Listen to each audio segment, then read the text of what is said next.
আজকে আমার মেয়ের জন্য খুব সুন্দর একটি ফ্রক বানিয়েছি। এটা কিন্তু ছোট বাচ্চা কেন 10, 12, 15 বছর বাচ্চারাও কিন্তু অনায়াসে পড়তে পারবে। ড্রেসটা দেখেই বুঝতে পারছেন কতটা কিউট লাগছে। আর ড্রেসটা বানাতে কিন্তু একদমই ঝামেলা লাগে না, হয়তো দেখা যাচ্ছে অনেকটা ঝামেলা লাগে, তবে কিন্তু একদমই হচ্ছে ইজিভাবে আপনাদের সাথে আমি শেয়ার করব। তো প্রথমেই হচ্ছে আমি কাপড়টা নিয়েছি, কাপড়টাকে আমি 4 ভাঁজ করেছি। নিচের অংশটাকে আমি কেটে নেব। তো আমি হচ্ছে ওর বুকের অংশটা দেবো 8.5, সেজন্য 8.5 বাদ দিয়ে ওর লম্বাই ছিল হচ্ছে 25। তো 25 অনুযায়ী আমি রাখবো, সেজন্য বাকি 8, 8.5 বাদ দিয়ে যেগুলো থাকবে সেগুলোই হচ্ছে আমি নিচের অংশে কাটবো। তো এই তো নিচের অংশটা কেটে নিয়েছি। আর নিচে কিন্তু খুব সুন্দর মতো কাজ করা দেখতে পাচ্ছেন, এমব্রয়ডারি করা।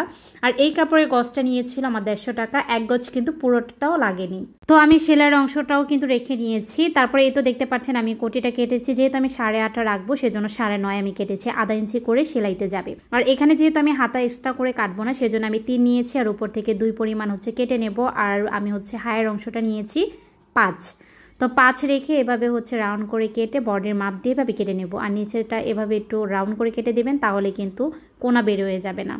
তো এই তো আমার কাটা হয়ে গেছে কোটিটাও। আর এখন হচ্ছে আমি কুচির জন্য কেটে নেব, যেহেতু আমি হাতা কাটা বানাবো, হাতার এখানে কিন্তু কুচি অ্যাড করব, সেজন্য কিন্তু কুচির কাপড়টা আমি কেটে নেব। আর এটা হচ্ছে হাতার কুচির যে পাইপিংটা থাকবে সেটা। তো এই যে তীর অংশটা যে রেখেছি, এটা হচ্ছে আমি গলাটা যেহেতু কাটিনি, এটাই দিয়ে হচ্ছে গলাটাও বের করব, সেটা সেলাইতেই দেখতে পারবেন। তো আমি হচ্ছে পাশে রেখেছি 6, আর পুরোটা লাম্বারটা কাপড় যতটুকু ছিল অতটুকুই রেখেছি, যেহেতু একটু ঘন হচ্ছে কুচি দেবো সেজন্য। তো এই তো আমার এই কুচির অংশটাও কিন্তু কেটে নেওয়া হয়ে গেছে। আর অনেকটা কাপড় কিন্তু বেঁচেও গিয়েছি, দেখতে পেরেছেন। আর আমি কিন্তু কালো কাপড় দিয়ে বানিয়েছি, আপনারা চাইলে যে কোনো কালারের বানাতে পারেন। তবে গরমের মধ্যে বাচ্চাদের কালো কাপড় না দেওয়াই ভালো, তবে আমার কাছে ভালো লেগেছে কাপড়টা, সেজন্য এনেছি। তবে সাদা লেজের সাথে কিন্তু কালার ড্রেসটা খুব বেশি ভালো লেগেছিল। তো আমার কেটে নেওয়া কিন্তু কমপ্লিট, এখন হচ্ছে সেলাই করে নেব। তো নিচের অংশটা কিন্তু কোনো ঝামেলা নেই, নিচে কিন্তু সেলাইয়ের কোনো ঝামেলা করতে হবে না, যেহেতু কাজ করা আছে। জাস্ট আমি হচ্ছে এখানে কুচিটা অ্যাড করে দেবো। তো এখানে হচ্ছে আমি কুচিটা দিয়ে নিচ্ছি, এটা হচ্ছে বুকের অংশের কুচি। তো কুচিটা হচ্ছে ঘন করে নিয়েছি। আমার কুচিটা কিন্তু পারফেক্ট হয়েছে। আমি সবসময় এভাবে হাতে দিয়ে নিই, অনেকে হচ্ছে অনেক রকমভাবে কুচি দেন, একটা সেলাই দিয়ে তারপর হচ্ছে অনেকে সুতাটা টান দিলে কিন্তু ঘোচ পড়ে যায়। তবে ওরকমও দেই, তবে এরকমও কিন্তু আমার কাছে ভালো লাগে। তো যার যেমনটা ভালো লাগে কুচি দিতে ওমনি দিয়ে নিতে পারেন। আর এখন হচ্ছে আমি হাতার এভাবে হচ্ছে পাইপিং দিয়ে দিচ্ছি কাপড় দিয়ে। আর এই কাপড়টা কিন্তু অবশ্যই আড়াআড়ি করে এই লেসটা কেটে নিতে হবে, তা না হলে কিন্তু এভাবে বসে থাকবে না। কাপড় দিয়ে যে লেসগুলো আমরা ব্যবহার করি সেটা কিন্তু অবশ্যই আড়াআড়ি করে কেটে নিতে হয়, সেটা আমি একটি ভিডিওর মাধ্যমে আপনাদের সাথে শেয়ার করবো। এই যে আমি লেসটা যে লাগিয়েছি কি সুন্দর করে বসে গেছে, দেখতেই পাচ্ছেন। তো এভাবে হচ্ছে আড়াআড়ি করে কেটে তারপরে কিন্তু নিতে হবে। তো তারপরে তো আমি এভাবে হচ্ছে মাঝখান দিয়ে একটু কেটে নিলে এটা বসে থাকবে। আর যদি না কাটেন তাহলে কিন্তু অনেক সময় দেখা যায় কেমন যেন হয়ে থাকে, একদম বসে থাকে না। তো আমার এই তো বুকের অংশটা কিন্তু সেলাই হয়ে গেছে। আর উপরটা যেহেতু সমান, তাই সমান একটা সেলাই দিলেই হয়ে যাচ্ছে।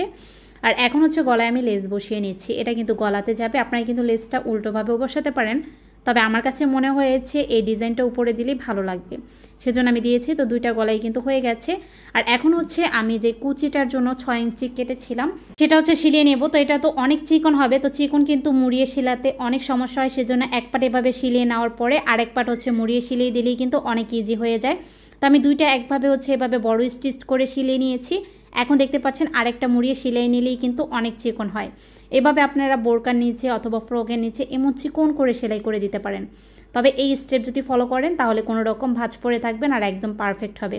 বডি থেকে হাতায় যে কুচিটা যাবে সেই কুচিটা এখন হচ্ছে দিয়ে নিচ্ছি। তো 2টাই হচ্ছে এভাবে কুচি দিয়ে নেব। তারপর যেই আমি হচ্ছে কাপড়টা কেটেছিলাম এটার সাথে হচ্ছে পাইপিং করে দেওয়ার জন্য সেটাতে আমি দাগ কেটে নিচ্ছি 1 ইঞ্চি, কারণ 1/2 ইঞ্চি হচ্ছে সেলাইতে যাবে। নিচে যে বডিটা আছে, নিচের যে ফ্রকের আমি কুচিটা দিয়ে রেখেছিলাম সেটা থেকে কিন্তু ধরে নেওয়া হবে। তো সেজন্য কিন্তু আমি আধা ইঞ্চি রেখেছি, আর আধা ইঞ্চি থেকে আমি কিন্তু সেলাইটা দিয়েছি। তো দেখি কিন্তু বুঝতে পারছেন, সব কিছু মুখে বললে দেয় বোঝানো যায় না, সেজন্য আপনারা যদি সেলাইটা একটু খেয়াল করেন তাহলে কিন্তু বুঝতে পারবেন। তো আমি কিন্তু সবগুলো স্টেপ বাই স্টেপ দেখিয়ে দিয়েছি। যারা এই ফ্রকটা পছন্দ করেছেন তারা কিন্তু বাচ্চাদের জন্য এভাবে অনায়াসে বানিয়ে নিতে পারেন, যারা সেলাই কাজ নাও জানেন তারাও কিন্তু পারবেন। তো এই তো আমার সেলাই করা তো হয়ে গেছে, এখন এটাকে পিন মেরে দিচ্ছি। এই তো শোল্ডারে এখানেও পিন করে দিচ্ছি। তারপর হচ্ছে মানে 4টা জায়গায় আমি পিন মেরে নেব, যখন আমি সেলাই করব অনেক ইজি হয়ে যাবে। কারণ এটা যদি আপনি ধরে রাখতে যান তাহলে আঁকাবাঁকা হয়ে যাবে। আর আপনারা আরেকটা স্টেপ ফলো করতে পারেন, সেটা কিন্তু দাগ দিয়ে নিতে পারেন। তবে অবশ্যই কিন্তু পিন মেরে নেবেন, তাহলে কিন্তু সেলাই করতে আপনার একটুও কষ্ট হবে না। তো এই তো দেখতে পাচ্ছেন আমি কিভাবে পিনটা মেরেছি, দেখিয়ে হয়তো বুঝতে পারছেন, বলার আর কিছুই নেই। আর এখন জাস্ট সেলাই করে নেব। তো এভাবে হচ্ছে সেলাইয়ের উপরে একটা সেলাই দিয়ে এই 2 পাশটা হচ্ছে সেলাই করে নেব। আর সামনে যে অংশটা ফাঁকা থাকবে ওটাতে আমি লেস বসাবো। তো আরেকটা আমি দেখিয়ে দিচ্ছি কিভাবে সেলাই করে নিচ্ছি। সেলাইয়ের উপরে কিন্তু সেলাই দেবেন, তা না হলে কিন্তু দুইটা সেলাই পড়ে যাবে, অনেকটা বাজে লাগবে। তো সেলাইয়ের উপরে কিন্তু সেলাই করে দিয়েছি। তো এটাও আমার কিন্তু সেলাই করা হয়ে গেছে। তো সামনে যে অংশটা ফাঁকা থাকছে সেটা থেকে আমি লেজ বসিয়ে দিচ্ছি। তো দেখেই হয়তো বুঝতে পারছেন আমি কিভাবে সেলাই করছি। জাস্ট আপনার কুটিটা একটু ঝামেলা হবে, আর নিচেটা তো একদম ইজি, দেখতেই পেরেছেন। তো এভাবে হচ্ছে লেসটা ধরে তারপর কিন্তু বসিয়ে দিয়েছি। আর আমার এই লেসটার দাম পড়েছে হচ্ছে 35 টাকা করে গজ।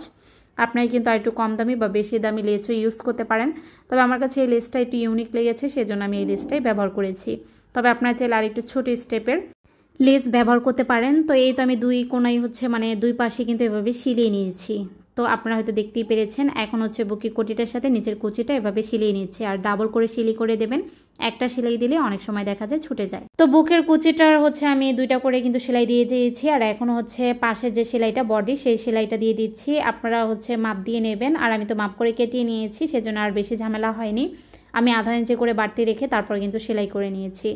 তো এই সেলাইটা দিলেই কিন্তু আমার ফ্রকটা ডান।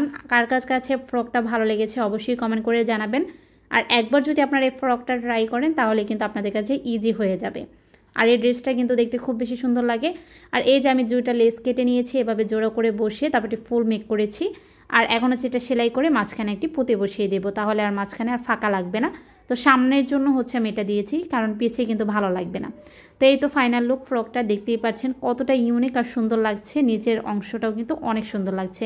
তো দেরি না করে আমার এই ভিডিও দেখে কিন্তু আপনারা আপনাদের বাচ্চাদের জন্য বানিয়ে নিতে পারেন। তো বাচ্চাদের জন্য একটু কালারফুল ড্রেস কিন্তু ভালো লাগে। তো আপনারা কালো না বানিয়ে অন্য কালারও কিন্তু বানিয়ে নিতে পারেন। আজকে খুব বেশি গরম ছিল, বাচ্চার কিছু ছবি তুলবো সেটাও কিন্তু ভালো মতো পারেনি। আজকে এখানে বিদায় নিচ্ছি। আরো একটি সুন্দর ড্রেস মেক করা ভিডিও নিয়ে আপনাদের সাথে হাজির হয়ে যাবো। সে পর্যন্ত ভালো থাকবেন, সুস্থ থাকবেন। আল্লাহ হাফেজ।